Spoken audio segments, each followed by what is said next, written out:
Welcome to America with Lloyd Chapman and Bruce Torres. This is our first show. I'm thrilled. Lloyd, how are you today? I'm good. This is exciting. We're going to Yes. be famous. Are we? Yeah. Joe Rogan's going to come on our show. I would love to talk to him, right? Yeah, me too. I would love to talk Yeah. to him. What have you prepared, if anything, as like a opening statement of intention or purpose, or just tell me, remind me what we've talked about so folks get oriented. This brand new show, what's it about? Why'd we create it? You first. Well, I thought we talk about the election and what's happened last week. I'm suing the government, and a lot of stuff happens to me every week. Yeah, I can do a show every week about here's what happened since last week, right?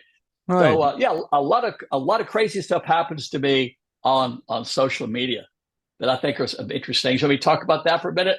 No, actually, why don't we both take 60 seconds and introduce ourselves to people meeting us for the first time? All right.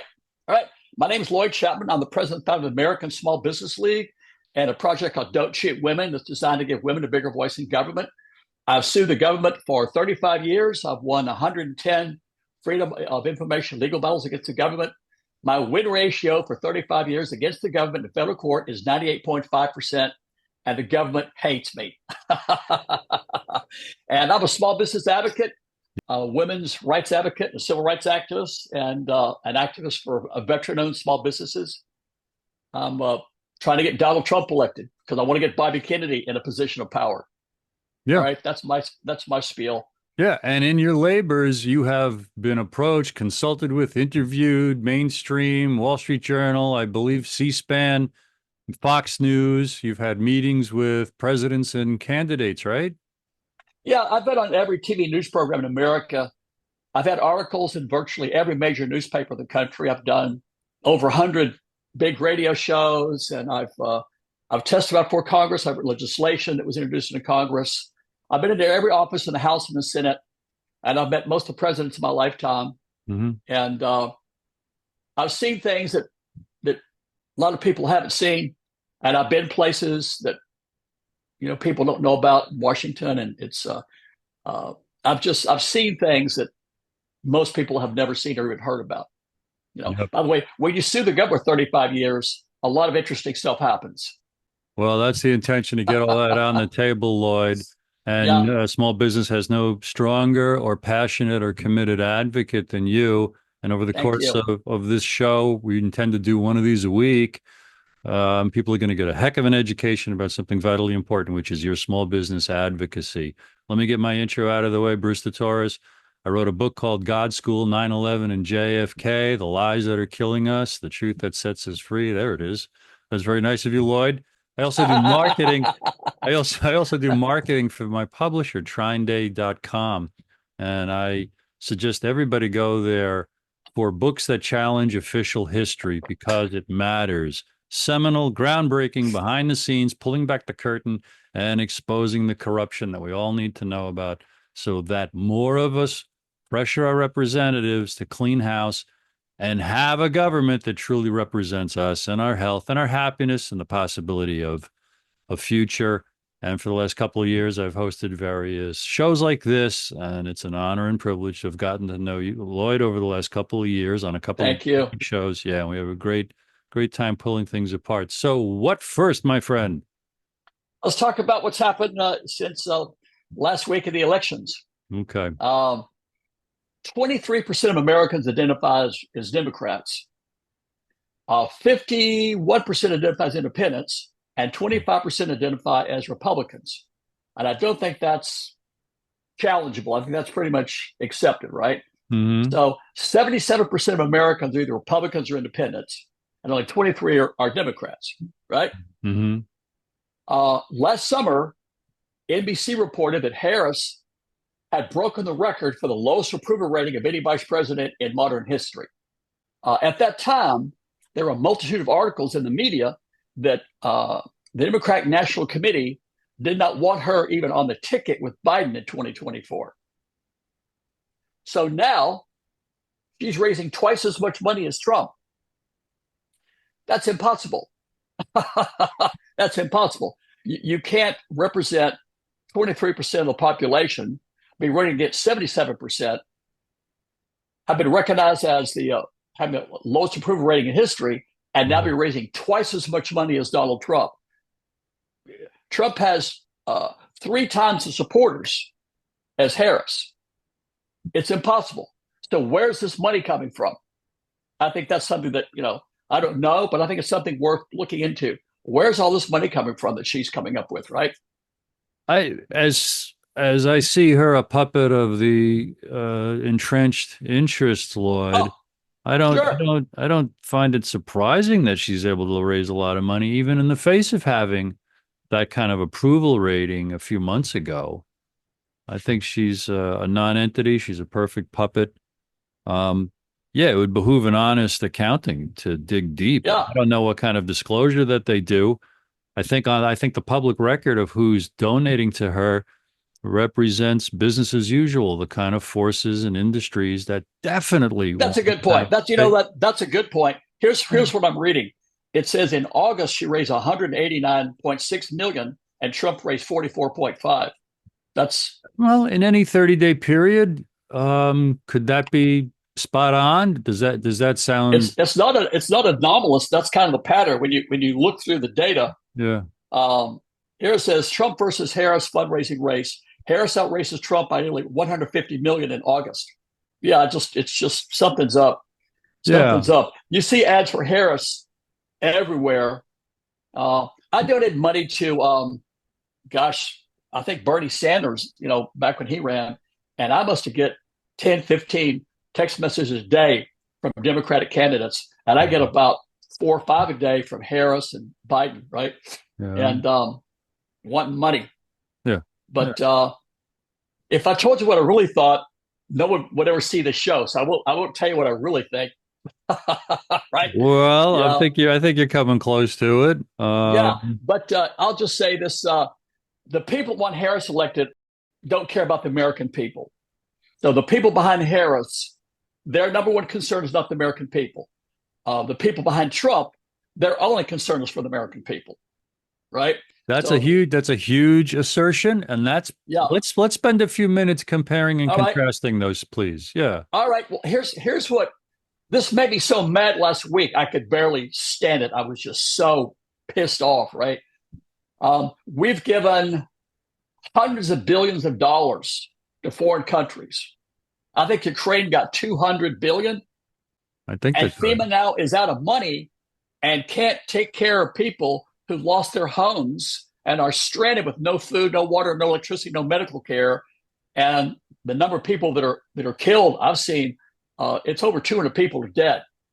And we don't have the money to take care of these people, but we've got 200 billion for Ukraine. We've got billions for illegal aliens. It's upside down. So whoever's in charge, I'd like to expose who that is. So who in America is giving money to Ukraine and other foreign countries and illegal aliens, while American citizens that have paid their income tax for their whole lives are drowning and don't have food, water, medical supplies, and they say FEMA's out of money. What's more outrageous than that? I can't think of anything more outrageous. In my lifetime, I can't think of anything more outrageous than that. I see Biden presiding over an intentional national suicide for the last almost 4 years. Yeah. By the way, yeah, it's not Biden. Did you see Biden introducing the Prime Minister of India the other day? Did you see that? I saw some headlines, some embarrassing thing. What happened? He's lost his mind. He's gone. I agree gone. I agree he's not presiding over anything. I just said that on the surface it looks like he is, but he's a puppet. No, I put this out 50 times yesterday on X. Who's responsible? What are their names? So if it's not Biden, who is it? What are their names? That's what I want to know. Can we find out? Can we find out? You know what? Well, I think it's definitely the people in Biden's cabinet. If it's not Biden, it's not the Girl Scouts, it's not McDonald's, right? It's not Firestone Tires. It's the people in his cabinet. If there is a team at the White House that's overseeing the cabinet to some degree, what departments are rather independent. That's a question, but they certainly aren't being run by the person of Joe Biden. No, no. He. No. If you haven't seen it, go on YouTube and search on Joe Biden. Who's next? So the Prime Minister of India is sitting right here. Yeah. Sitting right there, right? Yeah. And Biden's talking, and then he goes, "Who's next?" And it's silence, right? Who's next? All he had to And then do some was girl, and just then some girl from the background introduces the Prime Minister. You got to see it. yeah. It's the most blatant example that this man has severe dementia I've ever seen. Right. And But it's part of a long train of things, Lloyd, that are intentionally done to us and shown to us to rub our noses in it. It's degrading and it's demeaning and it's humiliating for him to have been yeah, propped up, for everybody to defend him for so many years. yeah. I remember if you haven't seen this, go to YouTube and type America can be defined by a single word. Have you seen that one? No, You haven't seen that? I don't Oh think my I have. God. You got to watch that. I may have. Uh, What's that word? What is it? well, uh, okay, I'm going to do my impression of it. Okay. All right. So Biden says America's a nation Oh, I that have can be seen that. defined by a single word. No, You seen I'm it? sorry. That's Yeah. yes, I've seen Yeah. that a few Yeah. times. So Yeah, yeah. if you think that Kamala Harris should be elected, go watch that. And she thought he should be president, right? He's clearly lost his mind, right? I don't. Yes, but I don't take her opinion at face value as authentic. She's just saying what it takes to perform the function, play the part, have the role that Yeah. she does for the last 3.5 years until he got ousted. Of course, she's going to say that, and it's. Yeah. I don't think she's got the expectation of being believed by intelligent people, but the whole No. apparatus supports her. Yeah. If you go watch that again, America's a Nation, and then at the end of it, she's laughing. Over to Biden's left, you can see her at the end of it. She's laughing, right? Yeah, She can't stop. You can see she's starting to bust out laughing, and she's the one that told us, "Oh, Biden's fine. He's sharp with attack, better than ever." And she's bursting uh, out laughing at this "America the Nation" being defined by a single word video. and to swing this into the horror and the gravity, maybe, Lloyd, that it deserves, unless there's a better president. And I know you've heard me say a lot, about wouldn't it be great if Trump actually lets Bobby do some good? I have zero confidence in Trump. But I don't think we're done right now exploring how bad a shape the country's in with the Biden Harris team now through January, and what do we face if she wins? Can you talk about that for a minute or two? What If do she you wins, Yeah, if she wins, that's the end of America. Now, people might think that that's a crazy statement. I think you're being They, optimistic to think America's not already yeah. ended, but go ahead. Well, you know what? I think we're bankrupt. I've known people, by the way, that were bankrupt and didn't know it. Wow. They maxed out their credit cards, right? And Sure. I they're think that's overdrawn at the us. bank. That's us. We're a They, bubble that's stretched to, we just yeah, haven't burst yet, yeah, yeah. but I everyone's think, barely holding on by their fingertips. A lot yeah. of people. If you look at America as a business, Hmm. I think America brings in about 6 trillion in taxes a year, and we're 35 trillion in debt. If any person had that ratio or any business, you'd be out of business. Yeah. If you owed almost 6 times what your annual income, Right. your credit card companies would cut you off, That's right. right? That's right. You'd be bankrupt, right? You'd be forced into bankruptcy. Yeah. So America, any Yeah. definition you want to use, Yeah. technically, legally, is in fact bankrupt. Yeah. Lloyd, my understanding of history is at this perilous position you just described, there is nothing like a calamity self-inflicted, either a staged natural disaster or a real big war or a giant engineered economic collapse a la the Great Depression. I'm not saying that was engineered, but I'm saying that was pushed into bursting and happening by very intentional, greedy, profit-making, exploitive policies. How close do you think we are to some cataclysm like that? Could happen any day now. Yeah. So if you haven't seen these documentaries, one's called Inside Job and one's called The Warning. And when you see these two documentaries, there is no question, it cannot be denied, that the economic collapse of 2008 was engineered. It was done intentionally, it was done on purpose, it was done premeditated, and there's no question about it. It's irrefutable. The people that did it made hundreds of billions, if not trillions, off of it. Right. Right? Right. They're going to do it again. They're going to do it again. And a similar kind of thing happened in the wake of COVID. The creation and the transfer of wealth, the creation of wealth up to the rich class, the burden of the debt on the backs of us while businesses were shut down and we were constrained to live smaller lives indoors, alone, online. That was horrifying. Yeah. We're still feeling the effects. And any second we could burst into worse. What I see about this hurricane disaster in the South, in North Carolina, Tennessee, what's good about it is it shines a light on the total and complete vile incompetence of the Biden-Harris administration. Yep. Right? Yep.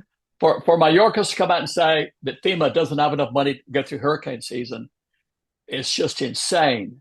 What American would say, yeah, go ahead and bankrupt America by giving money to foreign countries, and let's get America, we're in such bad shape that when there's a natural disaster and right. people are losing their lives, their homes, right. It's okay with me if those people don't have money, as long as we're supporting Ukraine. Right. Right. By the way, I've never understood why the U.S. is supporting Ukraine. You know, what benefit to the average American is supporting Ukraine? There isn't one, particularly if it's bankrupting America, right? No part of that thinking was concerned with what could be good for regular Americans, as just like so much of foreign and domestic policy, really since the 1960s. But in order to have, a tighter whole show than we normally have, Lloyd, what else about the last week and about the election do you want to get on the table? Almost tell me what you're going to tell me so I kind of see and hear the whole table of contents for the show, and then we can really tear it apart. All right. Let's talk about the VP debates. Okay. I was shocked at J.D. Vance. I was shocked. He's incredible. When I was working to try to get Bobby Kennedy elected president, I did not want to like J.D. Vance. I did not want to like him, right? I didn't like Trump, and I didn't like J.D. Vance. I've never seen anybody more incredible debate in my life. He was flawless. Walz just looked like an idiot. Walz had a dumb look on his face. He had kind of like that. Well, then a dumb look on his face, right? In what ways was Vance flawless? He was, I would say, charismatic. Okay. And he kept his cool. Yeah. He was calm. Uh-huh. He was very calm. He was right. And he was even, I would say, polite to the moderators and to Walz. So when they said something that was like attacking him, he didn't, do what Trump would do. And Trump, attacks back. He just very calmly explained why that wasn't true. Did you watch to the end? No, I didn't watch it from beginning to end. I watched segments of it, right? Okay. Because I watched the first half, and I had the same impression of Vance's demeanor, and it was a great relief after the food fight of Harris and Trump. Yeah. The immaturity and the condescending platitudes and generalities that were an insult to my intelligence. I don't know if Vance is right. I'll be frank. I cheerfully ignored Trump and Biden and then Trump and Harris while Bobby was in the race. I'm in a completely new universe since August 23rd when he basically dropped out and swung his support to Trump. And like an old-fashioned American, I feel like I've got all the time in the world to evaluate the candidates. I don't have to make a decision until election day. And so much of what's being fire hosed at us is meant to upset and distract us from real problems. That's a large part of your friend Bruce Lloyd has that constantly going on when I think about and talk about the election. I'll tell you something, Bruce. You are the most articulate person I've ever talked to. You've got the best vocabulary. Platitudes. I've never used that word. And fire hosed. When you say, I really get what that means.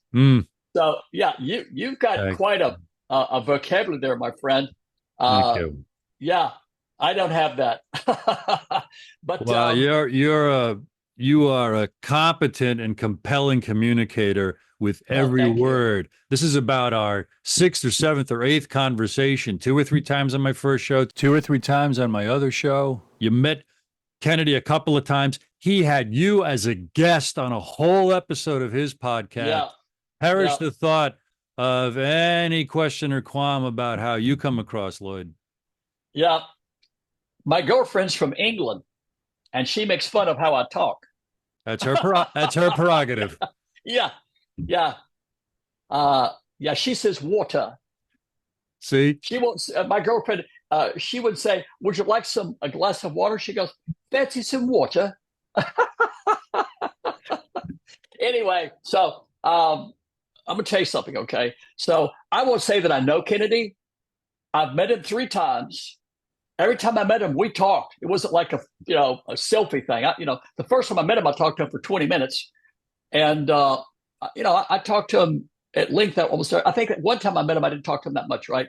I did his podcast. We talked for like 45 minutes, and I kind of know him. I'll say, okay. I kind of know who he is. I'll say, right? Sure. And Trump has made it clear to Kennedy that when Trump's elected, he's going to say, "Bobby, what do you think I should do with this? Bobby, what do you think I should do with this?" Right? It's easy to be more and more convinced on a daily basis. It's taken me a long time to comprehend what am I seeing with Kennedy every single day, clearly and specifically describing that those are exactly the kind of conversations he's having with Trump. Those are mind-blowing because, like I say, Trump has no credibility in my mind. Trump is a different man today than he was when he was president.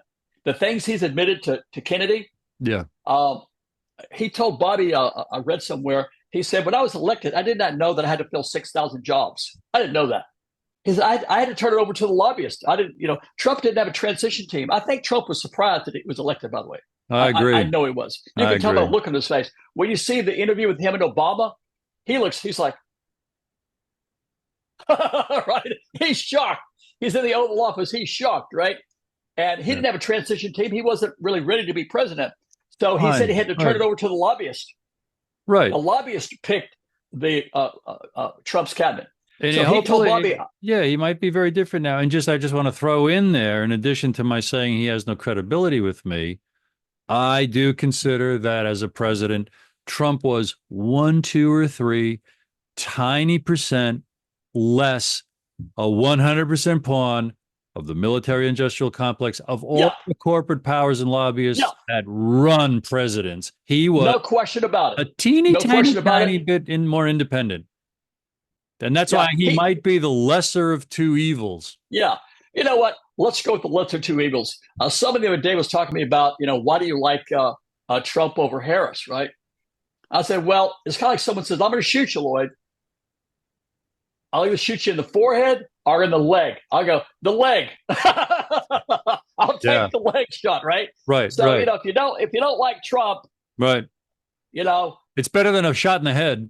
Exactly. Right. And now, of course, he's got Bobby potentially queued up to do some good things, which would be an amazing tilt of the pan if that actually happens.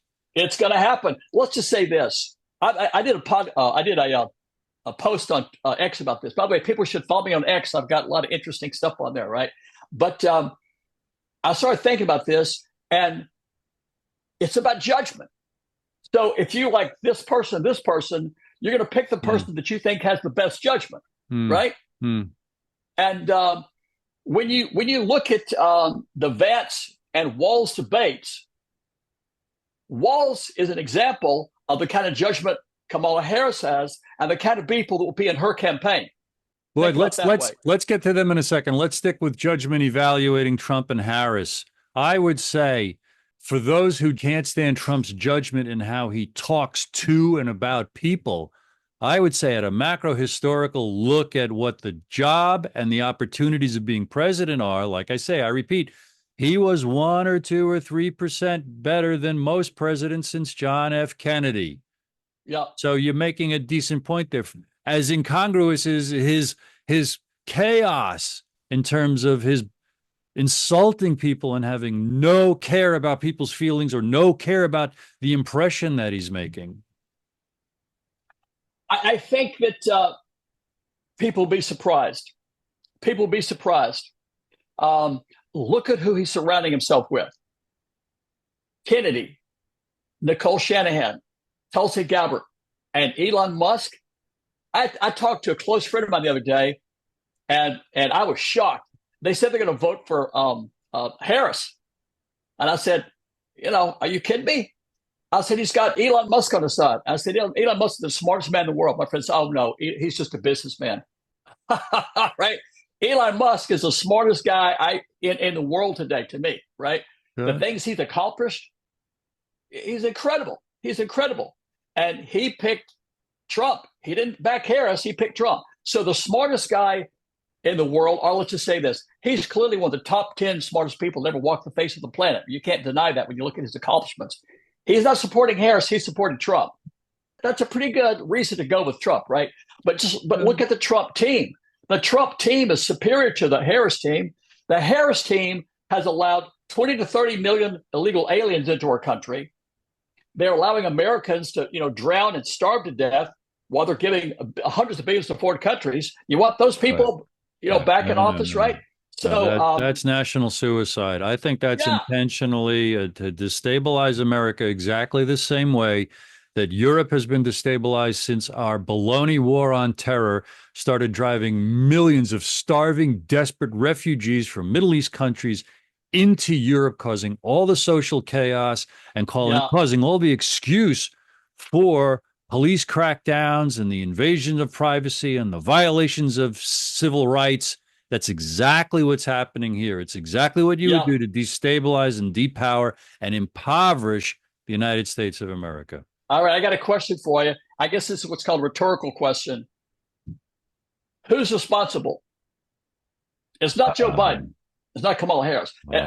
My opinion is that Biden and Harris are puppets. Agreed. Who are the puppet masters for Joe Biden and Kamala Harris? Who's responsible for the insane, idiotic, ridiculous policies to give billions to foreign countries while we're overwhelmed with illegal aliens, homelessness? I think child poverty is at a record high level. Are you ready with your answer? Because I'm ready with mine. Who's responsible? Give me your answer. I want your answer. Briefly, what can be called globalists, the transatlantic empire, the deep state. It's this infiltration. One knowledgeable historian calls them really new Nazis. The way they took over, we let Britain and Britain's foreign policy take over and capture the United States of America. It's all of those are who are responsible. You can point to Israel as having a lopsided influence on the United States of America, or you could point to the United States as saying, what does Israel have over us that we blindly support some really horrible things? Like war crimes? Thank you. Right. The International Criminal Court, which appears to be some pretty reputable people. I don't think they're like conspiracy nuts and wackos, right? It's the International Criminal Court in The Hague. They charged Netanyahu with war crimes. Well, why are we supporting that guy?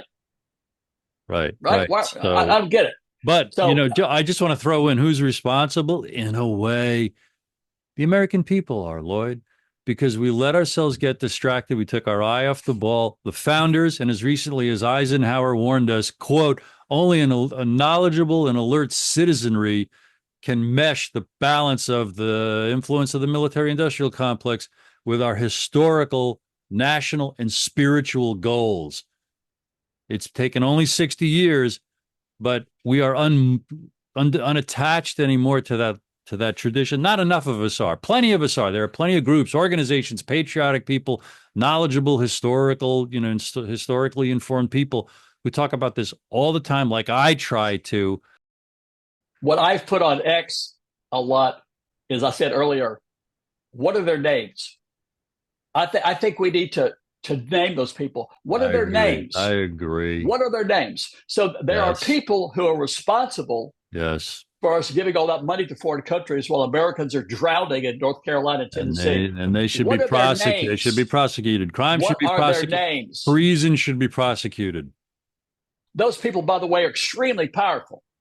Those people, by the way, I would call them almost omnipotent, right? Their Okay. control of everything is virtually omnipotent, right? And you talked about, you said the American people are responsible. My friend the other day is very intelligent. And I tried to explain to my friend, these opinions you have about Trump and Harris, where'd you get that? Did you do some research? No, I've been watching CNN. By the way, I got another friend who keeps telling me she thinks Harris is going to win. And I talked to her, why do you think that? Well, if you watch NBC, ABC, CBS, CNN, they're going to say, "Oh, Harris is doing great. Oh, yeah, she's really killing it, right?" That's not true. So you kind of can't blame somebody for having an opinion that's completely wrong when they've been sort of brainwashed by the mainstream media, right? And How certain are you Trump is going to win?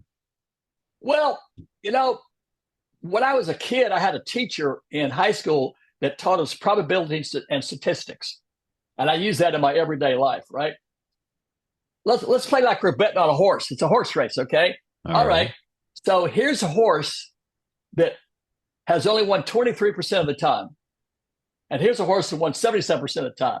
I'm a bet on that horse. I'm a bet on the horse that wins 77% of the time, right? I So yeah. don't I don't follow Trump winning 77% of the Well, time. I'm talking about only 23% of Americans identify as Democrats, and 77% identify as independents or Okay. Republicans, I right? see that. I remember Yeah, that from earlier. Yeah. yeah. So basically, when you look at Trump, Trump's got him and Kennedy. It's quite frankly, somebody got mad at me for calling the Trump Kennedy administration. They said it's JD Vance. Yeah, that was a misstatement. But when you look at the Trump, he's got all the Kennedy people and the Trump people, where All Harris right. just has the Harris people, right? I just can see some distinction. Will all 25% of Republicans lockstep vote for Trump? I don't know. You know what? Will all 51% of independents lockstep vote No, for Kennedy because no. he's But with let's Trump? just I say mean, vote for this. Trump for Kennedy? I don't know. No. But let's just say this. Elections in America are won. And you tell me how many percentage points do people normally win as president? What Not do you think? many. Not many. Yeah, Yeah, not less than many. three. So I believe it's like 2%. All And right. and Lloyd, to just be a real downer, maybe, since I think we're in a completely different America since 2016. I think at 2016, to a certainty, the Democrat machine stole the nomination from Bernie Sanders, gave it to Hillary, but they didn't control the general election. In 2020, I think they did. So I'll tell now you something interesting. I think we live in an America where one of the parties, and it looks like the Democrats have the upper hand of control, can determine and just tell us who won the presidential election. I think that's what happened in 2020. I'll tell you something.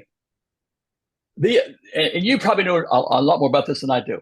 The election process it's a computer. It's automated, right? Nowadays, Yeah. Well, any computer can be hacked. That's yeah, been shown repeatedly. The FBI, the CIA, everybody's been hacked. I think the two largest credit reporting agencies have been hacked. So yeah. there's nothing that hasn't been hacked, right? That I'm aware of. So So how can you have any certainty about who's going to win? you know what? I'll say this: if Harris wins, it's going to be a civil war. Ah, It's well, going to be I say it's going to be a violent civil war. I'll tell you this: uh, what I'm going to do today is go out and stock up on canned food, toilet paper, and frozen pizzas. I think there could be a yeah. By the way, I did. I went on Amazon and bought 5 gallon buckets of survival food. It's actually in this room, right? But You are as experienced and intelligent, and as knowledgeable as a person as one could find. And you remind me of another friend who I would qualify as that.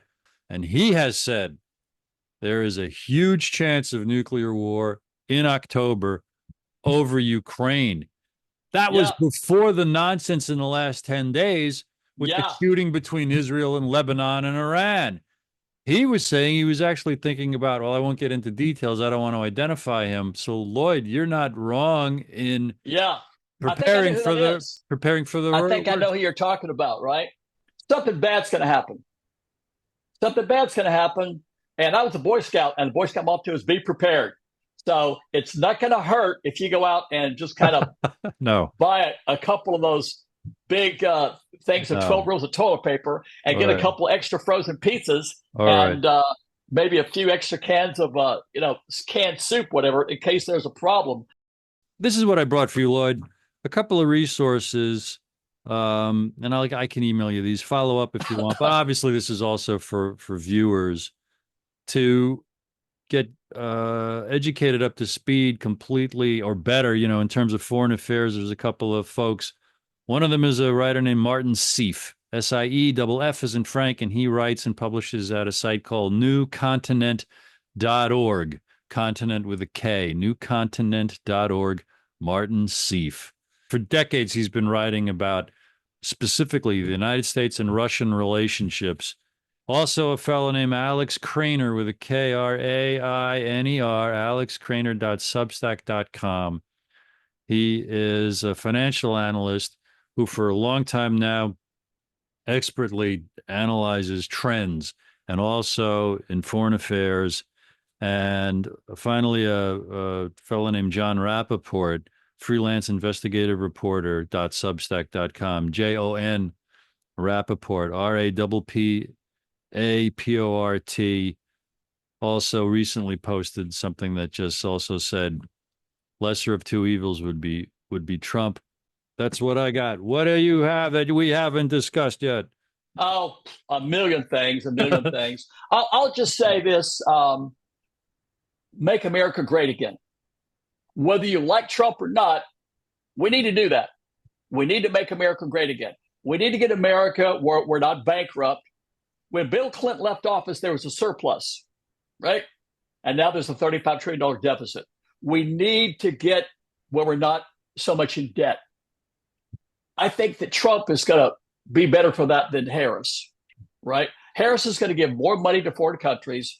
She's going to let more illegal aliens in, right? So if you're on the fence, Right. look at the illegal alien thing. Look at what's happening in North Carolina and Tennessee. If you like that, vote for Harris. But if you don't like that, vote for Trump, right? But I promise you, Lloyd, over the next few weeks, I'm really going to bring my best content and effort to our conversations each week to really, really analyze Trump for one. Harris, we seem in agreement. She's 100%. And this isn't fair. Like if we were really going to be journalists with this kind of show, we would try to objectively evaluate Harris. And maybe I'll try to find 15, 20 minutes. It's the least we could do, to look at what her supporters are saying well about her, because it's not enough for me to just paint her with a brush, call her a puppet, and not substantiate that. So I've just created homework for both of us, Lloyd, because to make yeah, these aspersions, we have to back them up. And we've got plenty of weeks to do that. And also to look yeah, at Trump fairly, which also means looking at what might be nefarious about his background, what might be incriminating about his donors, because there's a lot of money around him that's 1 degree of separation from the biggest surveillance technology that the deep state has used through social media companies to eviscerate our First Amendment rights. yeah, He is not, but like I say, I was impressed just that he was 1 or 2 tiny percent better Yeah. for life, liberty, and the pursuit of happiness than your regular stooge that we've had since Kennedy was killed in 1963. 1 or 2%, by the way, is enough to win with you in Las Vegas, right? Yeah, if you play any game in Las Vegas, they've got about 3% advantage over you. I believe by law they're required to give back 97%. I think that's the law in Nevada, right? Anyway, Look, you know what I'm going to do? I'm going to convince you should vote for Trump. That's every week we'll talk about this, and I'm going to convince you to be excited to vote for Donald Trump, right? But I know where you're coming from. Until Bobby endorsed him, I didn't like Trump at all. I didn't like Trump at all. But I'll tell you, if Bobby didn't even exist and this was the choice, I have a good argument in my book that for the one tiny teeny percent that Trump was a little better than past presidents, he would be the lesser of evil today. And yeah, there's nothing inspiring and hopeful. In fact, you can count on me to give a nice little teaching about how hopelessly fucked America is today, right now, with everything that it is, and how it's hoping against hope with prayer and divine intervention, plus wanting to make a better world for the next generations, that all of us need to labor to understand what is America supposed to be and to find the time to build into our weeks and lives civic work to try to cleanse and flush the corruption out of the system. We have to make America work, whether or not there's a spiritual realm or an angelic realm. yeah. Um, if Harris is elected, it's going to be, I think, the end of America as we know it. By the way, have you heard them talking about getting rid of the First Amendment? Have you heard that? I saw the clip of John Kerry on stage Yeah, somewhere really framing freedom of speech as a real problem. exactly. Hillary Clinton says we should put people in jail for misinformation. My question is, who decides what's misinformation? And this is a So, what? trend worldwide. This is a trend going around Oh the yeah, world in the oh yeah, so-called Western worldwide. world, the formerly Yeah, quote unquote free countries. yeah. If you want to be put in prison for what you say on social media, vote for Kamala Harris. But if you want to be able to say whatever you want to say, vote for Trump. Trump has already announced he's going to put Bobby Kennedy over some type of commission to investigate, free speech. So It's unfortunate that Bobby's reports of what he's talked to for Trump are all we have to go on to trust that he's a changed man. Because until he stands up and talks and says things to demonstrate that he's a changed man, it's too hard of a sell, Lloyd. It's right, too big of a pill to yeah, swallow. yeah. Well, let's just say this. Just look at this: Kennedy, Tulsi Gabbard, Nicole Shanahan, Elon Musk. Think about that. By the way, most people don't really know much Nicole Shanahan. Nicole Shanahan is an AI genius who wants to use artificial intelligence to analyze the medical records for the National Institute of Health to look for cures for multiple diseases. She's a freaking genius. All right. I expect when Trump's elected, I expect by the end of his first term, Nicole Shanahan will find a cure for cancer using artificial intelligence.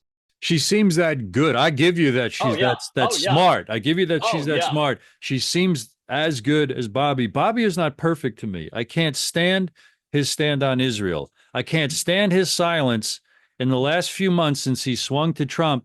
He's not talking about the vaccine injuries. He's not persecuted. And maybe this is just people smarts. He's got to work Yeah. with Trump. He can't hold his feet to the fire about Operation Warp Speed.